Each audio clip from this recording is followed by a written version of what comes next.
Start. ಎಲ್ಲರಿಗೂ ನಮಸ್ಕಾರ.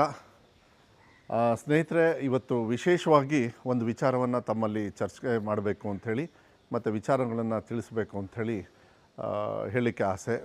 ಏನಂತ ಹೇಳಿದರೆ, ಕಸ್ತೂರಿ ರಂಗನ್ ವರದಿ ಬಗ್ಗೆ.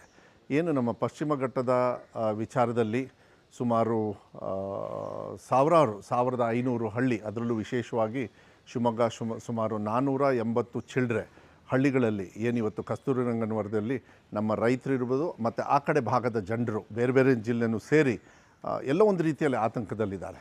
ನಾವು ನಿಜವಾಗ್ಲೂ ನೆನ್ಪು ಮಾಡ್ಕೊಳ್ಬೇಕಾಗತ್ತೆ, ಮಾನ್ಯ ಸಿದ್ದರಾಮಯ್ಯ ಸಾಹೇಬರಿಗೆ ನಾವು ಧನ್ಯವಾದಗಳನ್ನು ಹೇಳಬೇಕು. 2013ರಿಂದ 2017-18ವರೆಗೂ ಏನು ಅವರು ಮುಖ್ಯಮಂತ್ರಿಗಳಾಗಿದ್ದರು, ಆ ಸಂದರ್ಭದಲ್ಲಿ ಸೆಂಟ್ರಲ್ ಗೌರ್ಮೆಂಟ್ ಅವರು ಏನು ಇದನ್ನು ಕಸ್ತೂರಿ ರಂಗನ್ ವರದಿಯನ್ನು ನಾವು ಮಾಡ್ತೀವಿ ಅಂದಾಗ ಸರ್ಕಾರದಿಂದನೇ ಅದನ್ನ ತಿರಸ್ಕಾರ ಮಾಡಿ ವಾಪಸ್ ಕಳಿಸಿದರು. ಇವತ್ತು ಮತ್ತೆ ಏನು ಮಾಡಿದ್ದಾರೆ, ಕರಡು ರೂಪದಲ್ಲಿ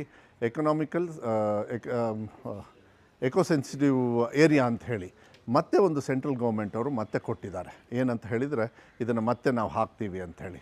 ದಯವಿಟ್ಟು ಅದ್ರ ಬಗ್ಗೆ ಗಾಬರಿ ಆಗೋದು ಬೇಡ. ನಮ್ಮ ಸರ್ಕಾರ ಯಾವತ್ತೂ ಕೂಡ ಆ ಕಡೆ ಭಾಗದ ಜನರ ರಕ್ಷಣೆಗೆ, ರೈತರಿಗೆ, ಯಾರ್ಯಾರು ಅಲ್ಲಿ ಜನವಸತಿ ಇದೆ ಅವರಿಗೆಲ್ಲರಿಗೂ ಕೂಡ ರಕ್ಷಣೆ ಕೊಡ್ತಕ್ಕಂಥದ್ದನ್ನು ಮತ್ತೆ ಇದನ್ನು ರಿಜೆಕ್ಟ್ ಮಾಡಿ ಮತ್ತೆ ವಾಪಸ್ ಸೆಂಟ್ರಲ್ ಗೌರ್ಮೆಂಟಿಗೆ ಕಳಿಸ್ತಕ್ಕಂಥ ವ್ಯವಸ್ಥೆಯನ್ನು ನಾವು ಮಾಡ್ತೀವಿ. ಇದ್ರ ಬಗ್ಗೆ ನಾನು ನಿಜವಾಗ್ಲೂ ನಾನು ಧನ್ಯವಾದಗಳು ಹೇಳಬೇಕು. ಹಿರಿಯರಾಗಿರ್ತಕ್ಕಂಥ ಸನ್ಮಾನ್ಯ ದೇಶಪಾಂಡೆ ಅವರು ಇರ್ಬೋದು, ನಮ್ಮ ಜಿಲ್ಲೆಯವರು ಕೂಡ ಸಾಕಷ್ಟು ಜನರು ಮಾತಾಡಿದ್ದಾರೆ. ನಮ್ಮ ಪೊನ್ನಣ್ಣವರು ಏನು ರಾಜಕೀಯ ನಮ್ಮ ಮಾನ್ಯ ಮುಖ್ಯಮಂತ್ರಿಗಳಿಗೆ ಸಲಹೆಗಾರರಿದ್ದಾರೆ, ಅವ್ರ ಏರಿಯಾನೂ ಕೂಡ ಬರ್ತದೆ. ಮತ್ತು ತಮ್ಮಣ್ಣ ಅಂಥೇಳಿ ನಮ್ಮ ತಮ್ಮಣ್ಣವರು, ತಿಮ್ಮಯ್ಯ ಅವರು ನಮ್ಮ ಚಿಕ್ಕಮಗಳೂರು ಶಾಸಕರು ಮಾತಾಡಿದ್ದಾರೆ. ಮತ್ತು ಬೇರೆ ಬೇರೆಯವರು ಕೂಡ ಎಲ್ಲರೂ ಕೂಡ ಇದ್ರ ಬಗ್ಗೆ ಮಾತಾಡಿ ಅದನ್ನ ವಿರೋಧವನ್ನು ವ್ಯಕ್ತಪಡಿಸಿದ್ದಾರೆ. ವಿಧಾನಸಭೆ ಒಳಗೂ ಕೂಡ